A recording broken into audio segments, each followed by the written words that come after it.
Welcome to the Human Capital Innovations Podcast, your go-to source for personal, professional, and organizational growth and development. We hope you tune in often for all things people management, organizational development and change, organizational leadership, and social impact related.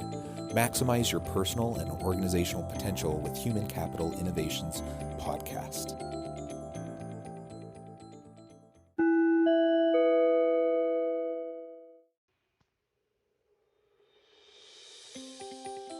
Welcome to the Human Capital Innovations Podcast. In this HCI podcast episode, I talk with Peter Stewart about becoming a complete leader during the pandemic.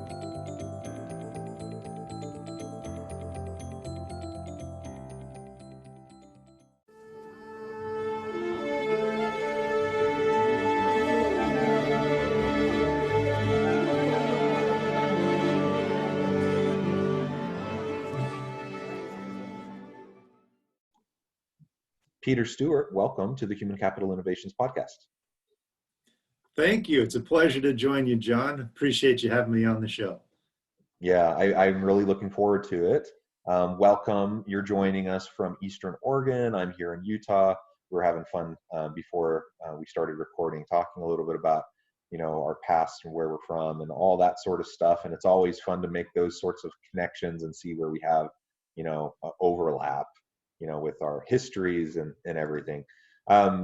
Today, we're going to be talking about becoming a complete leader.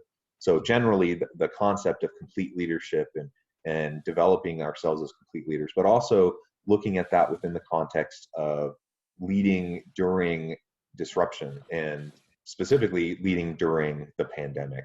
We're all, what are we, 6 months plus into this situation, and it's unique, and it's everyone's life. All of our lives have been disrupted, and all of our businesses have been disrupted, but we're all making it work, and we're trying to support each other. So talking about all that, I think, will be a great conversation.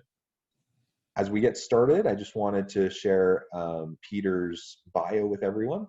Peter Stewart, Dr. Peter Stewart, I should say rather, is managing partner at Stewart Leadership and an experienced business psychologist specializing in leadership consulting, coaching, and training. Over the last 15 years, with his unique blend of insightful psychological and business perspectives, Peter has helped hundreds of individuals in diverse settings and professional positions achieve success in their personal growth and leadership development. He helps them conceptualize and understand their role in complex organizational systems through clear, practical, and common sense direction with a clear plan for action. After completing his graduate studies in clinical psychology at the University of Kansas, Peter ran a group practice for several years, as well as being an adjunct professor at Washington State University. He is an active researcher, trainer, author, and speaker. He's published many articles and studies in Forbes and peer-reviewed journals, presented at national conferences, and participated in the development, standardization, and psychometric analysis of multiple assessment instruments. Super, super interesting, Peter. Our backgrounds are a little bit divergent, but my PhD's in sociology, your clinical psychology. I actually do quite a bit of social psychology in my work. And so there's a good deal of overlap there. And you're doing some really great stuff. So it's a pleasure to have you on. Well, thanks, John. It's a pleasure to be on. And yeah, it is interesting when you think about the connections and the various fields people can study and learn in, whether you're talking about sociology, psychology. At the end of the day, we're talking about people and humans. And frankly, that's the most challenging part of business in today's climate. And I think it has for a long time. So how do we best understand what each other are doing? What are our motivations? What are our intentions? So that we can actually align to accomplish some magnificent, just amazing things. Yes, absolutely. And I'm a big believer in interdisciplinary work, cross-disciplinary, multidisciplinary work, breaking down silos and making connections, across fields where we're both dealing with, in our research and our practice, we're dealing with human beings. We're dealing with human interactions, group dynamics, all those sorts of things. We probably come at it from slightly different perspectives because of our training, but ultimately, as long as we're open to working with others who have different angles in their expertise, then all that does is help round out our full view and understanding of these complex phenomenon. And so it's awesome when we're able to get together with people from different, break down the silos and get people together from different areas. So I love that. Yeah, no, I do as well. And it's been interesting as I've transitioned from more of the clinical work over in the more consulting, coaching work in the business climate, how oftentimes people, like, I'll ask questions because I'm not coming from as a corporate insider. I really am an outsider. I haven't lived the cubicle life for decades. And so I'll ask certain questions and people kind of look at me sometimes like, wow, I've never thought of it that way, because we drink our own Kool-Aid of our own experience, and we can kind of get stuck and boxed in only interacting and speaking with others who are doing what we're doing. And being able to just broaden that and open it up and think about things from just a different perspective, I find that's where some real true growth and development can happen. Yeah, absolutely. And it's actually one of the greatest pleasures of doing this podcast. Since I started, I think I've interviewed maybe 160 or so professionals, executives, leaders like yourself, and from different industries, from different types of organizations, different levels. And it is just fascinating. I love it because I just feel like I'm learning a lot, that I have the opportunity to enrich my thinking, to challenge my thinking, to expand my thinking. So, I think we are both believers in the value of these types of conversations and these types of interactions. That's wonderful. And that probably leads into actually what we're really going to be focusing on today, this idea of developing ourselves into complete leaders. One of those aspects very well might be intellectual humility, curiosity, constantly learning, constantly trying to grow. But what is it exactly? What do you mean by becoming a complete leader? What does that term mean to you? Yeah, I think that idea of a complete leader, I mean, first off, the term leader has been used for so long in so many different situations and contexts. And frankly, you can walk down in any airport and find, 100 different leadership books and philosophies on it. But I think when you try and break it down of what does it mean to be a complete leader, I think you hit the nail on the head right as you were introducing it, of how do you keep that open mind, that curiosity of it being.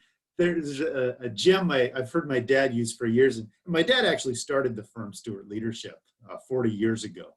And so I grew up listening to this and drinking that Kool-Aid of leadership for years. And he would say, when you're green, you grow. When you're ripe, you rot. And so how do you just make sure we're staying green, regardless of how long we've been on our professional journey or how much runway we feel like we have left? We keep growing. So to kind of come back to that idea of a complete leader, fundamentally, it's recognizing that as we're operating as a business, really we've got two primary objectives we have to keep in mind. We have to keep in mind the business results. We have to hit our numbers. We have to achieve the financial stability and objectives and goals. But then on the flip side, and it's sometimes in opposition, are the people results. And how are we managing and leading the people that are helping us achieve those business results? So it's being able to keep in mind both of those, the business results with the people results. That's what helps begin that even that mindset of being that complete leader. Awesome. I love that. And I love the idea of mindset to inform and shape our overall approach. A lot of times in relation to what you were just saying and what I was saying a minute ago, the kind of the umbrella term for that is growth mindset, right? So we have a mindset, we have a growth mindset that we're constantly going to be improving ourselves, developing ourselves, stretching ourselves, challenging ourselves. But not just ourselves. Like if we do that ourselves and we model it, then we create an environment where people on our teams, those that we're leading, where they also have permission and are invited to also grow, develop, continually learn. And those are the types of teams that you want. Those are the types of teams that are going to be challenging their thinking. They're going to be pushing the envelope. They're going to be innovating and creating. They're going to have better relationships with internally and externally, and ultimately drive better business results for everyone. So, ultimately that's what we're really shooting for. Are there, besides mindset and learning and growing, are there other aspects that you would see as being part of the complete leader? Yeah, I think it's paying attention to what are your natural inclinations. I mean, I think there's a level of self-awareness a leader has to have. And like here's an example. It's like there's a story told of a couple of folks, and they're walking down the street in let's say New York City, big busy city. And as they're walking along, one turns to the other, says, "Do you hear that? Do you hear that cricket?" And the other says, "What do you mean? How can you hear a cricket? We've got cabs going along. There's thousands of people everywhere. There's just so much noise." And the other individual, who happened to be an entomologist and studies crickets, had tuned into that and was hearing it, says, "All right, let me give you an example." So he stops, he pulls out a quarter, he flips it up into the air and lets it hit the ground. And immediately, everybody around them turns because they heard the sound of that coin on the asphalt, on the sidewalk. And he said, we hone into what we train ourselves to listen to and to focus on. And I think as we look at that analogous to ourselves as leaders, what are our natural tendencies? Do we find ourselves driven more on the business side, on the numbers, on the operational excellence, on creating more of that purpose? Or are we more on the side of how do we lead change? How do we inspire commitment and build ourselves and others through teamwork and coaching and those sorts of things? And recognizing where we fall on each side, and then saying, all right, how do I build a team around me to help kind of bring support for those areas of weakness for me? Recognizing I'm not going to be the perfect leader by myself. You want to be able to have all those skills, but we all have our natural strengths and weaknesses. That's just a part of who we are. So how do we kind of complete that picture by also bringing in others to complement where I may have a deficiency, you might have a strength. Hey, there's some tremendous collaboration synergy we can leverage there.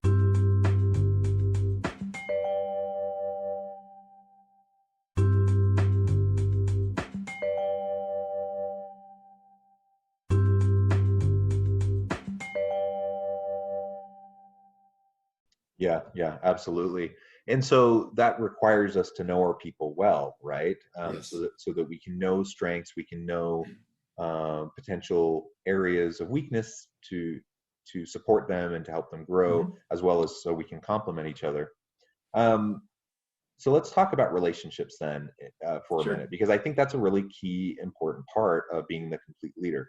It's hard for me to imagine someone being successful as a leader, kind of a minimum bar of like organizational success, if they're not focusing on relationships and understanding their people.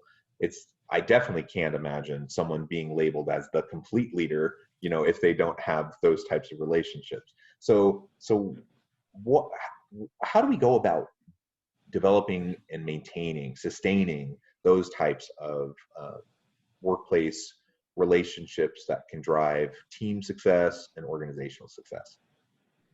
Yeah, I think that's a great question. And I appreciate that you're highlighting even the relationship side of it, that people side. And I think fundamentally, a leader has to recognize that every transaction begins with a relationship.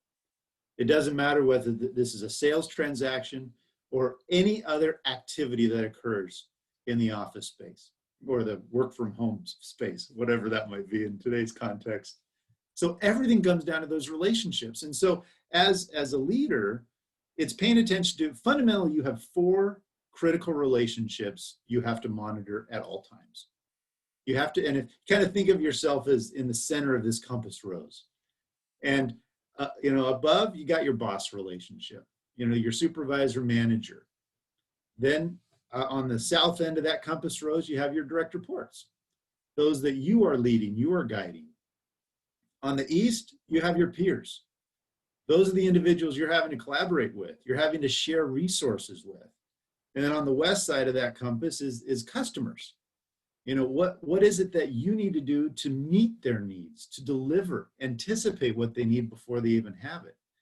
So even just that framework of understanding those four critical relationships, that in and of itself can be eye-opening for a leader to pause and think, what is the quality of my relationship in each of those four directions?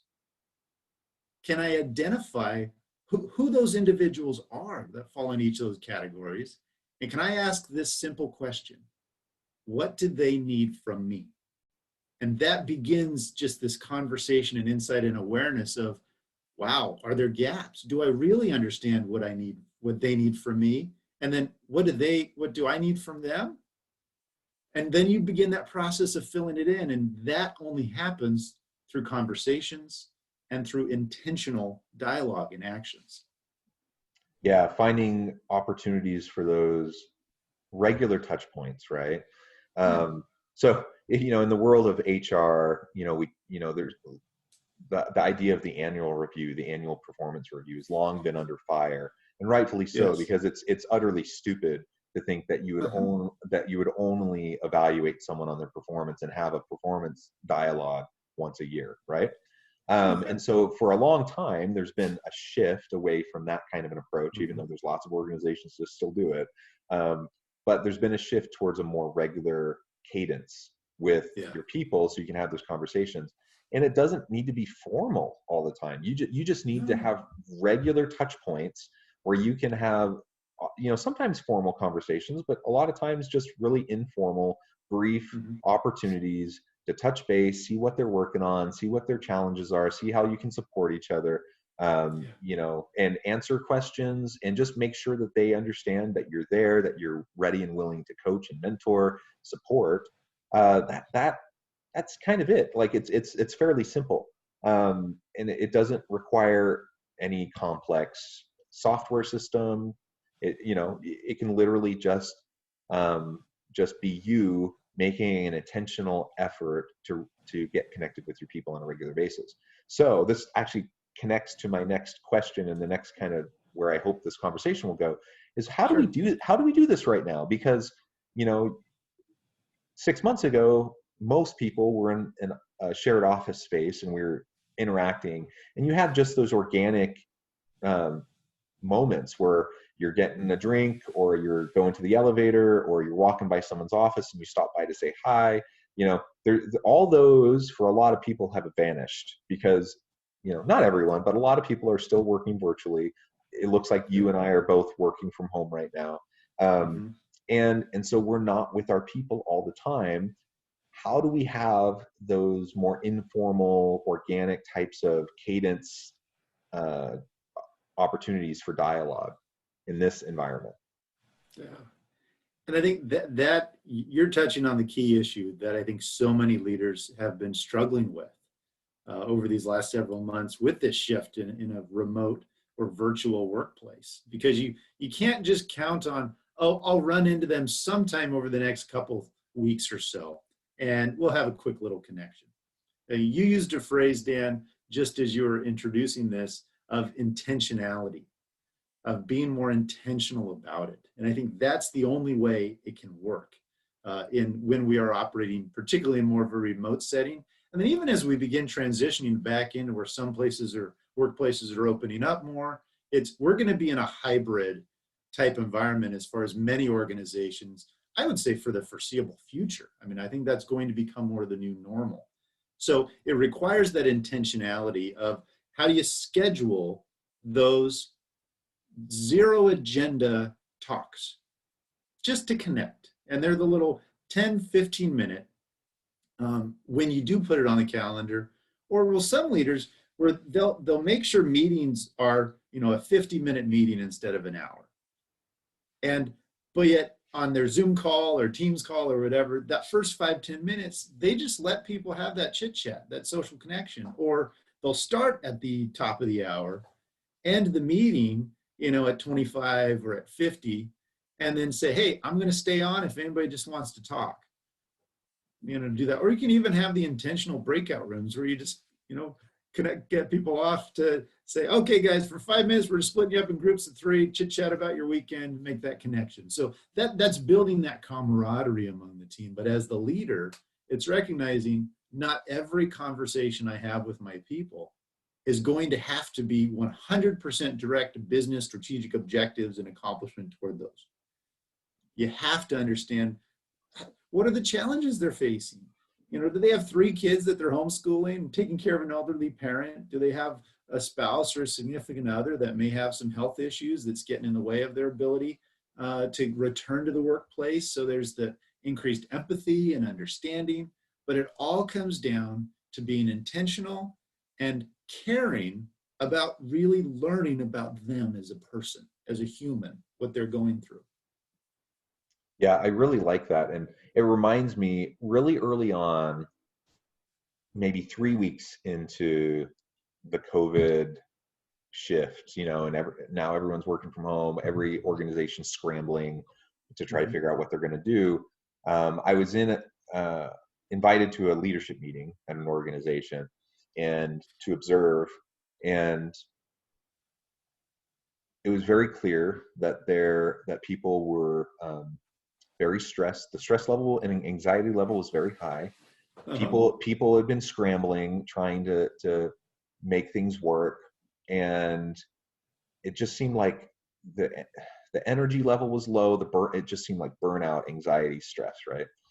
And so I mentioned that. I commented on that to the executive who was running the meeting, and the next week there was the next meeting. And I didn't like suggest this specifically, but I was so pleased that this executive, there was this big, huge, long agenda of all these things that needed to be taking place in this next meeting. And when we got to the next meeting, she just started off acknowledging how difficult this was, how stressful this was. She took the time to just go round robin around the group and ask, how's your family? How are you adapting? And those sorts of things. And she just threw out the agenda. She said, you know what, today, we don't need to do any of these things. These can all wait. Today, we're just going to support each other. And we spent the whole time doing that. It was awesome. Now, you still have to get work done, and there's still things that have to be accomplished. But she recognized that in that moment, what her people needed was just to be validated, to be seen, to be heard, and to be supported. And that went a long, long way. And the next week they picked it back up. They continued on with the action items, but it was just that moment of pause that made such a huge difference. Yeah, and I think there are situations like that I think so many leaders have kind of stumbled upon, or maybe they've found out intentionally if they've gone months without that human check-in, because we bring all of us everywhere we go. And especially when we're all in the same 4 walls all day, and whether we're talking about, we're cooking dinner, we're taking care of kids, we're doing work, we're sleeping, we're doing everything in the exact same place. And so our life doesn't even have those natural separators to psychologically say, okay, I'm in work mindset now. Okay, I'm in home mindset. We're having to do that rapid shift between those various sides of us. So when a leader is able to open that up, say, hey, how are you doing? You're creating that space. And this is, we could get into another tangent off on psychological safety a little bit more, but that's what you're beginning to help create more of.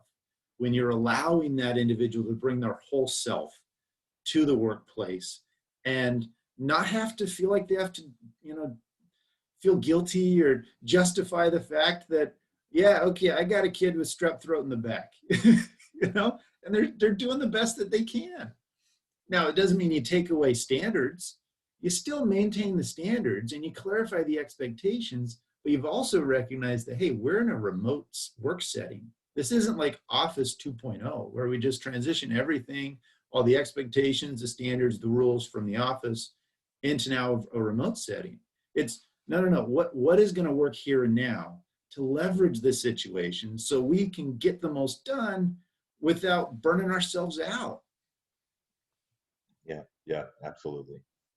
Well, Peter, we have just scratched the surface We could go on and on and on. So, and I would love to continue this conversation with you. So perhaps I can have you back on the podcast sometime soon. But for today, we're about out of time. But before we part ways, I do want to give you the last word and give you a chance to share with listeners how they can get connected with you, find out more about you and your business, and perhaps anything that's upcoming that you want to share with everyone. Sure. No, I appreciate the opportunity. And this has been a really fun dialogue to talk about these issues. And I think for those interested in learning a little more about Stewart leadership and some of the, the leadership, the teaming, change management, consulting type services we offer, stewartleadership.com would probably be the best place to go. If you want to reach out, info@stewartleadership.com is a great place to reach out, and we're happy to share more about what we do. We have upcoming webinars and public workshops offering. So the events page on our website will list those. And we have a newsletter you're welcome to sign up for. We're publishing articles every month. That's free. And we post those just in our blog. So we try and create content that's going to help the leader. And I think that's where one of our areas of emphasis is just how do we partner with an organization to assist you in these challenges? Because it's not easy to be a leader today. And especially when you're trying to have those human capital interventions, how do you do it successfully? So you can actually get that business results and the people results you need. So I appreciate you having me on, John. This has been very enjoyable to have the conversation. Thank you, Peter. And it's been a pleasure talking with you. And I encourage listeners, reach out, get connected with Peter, find out more about his organization, see what they can do for you. And as always, I hope everyone stays healthy and safe, that you can continue to find meaning and purpose at work each and every day. And I hope you all have a great week.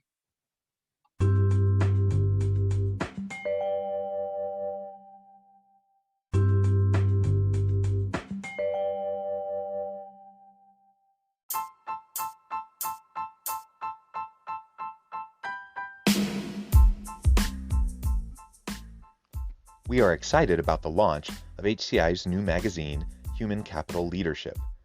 Human Capital Leadership is a free, interactive e-magazine designed to help individuals, leaders, and organizations find innovative approaches to maximize their human capital potential. We will be publishing issues quarterly in August, November, February, and May. Check out the first issue and let us know what you think.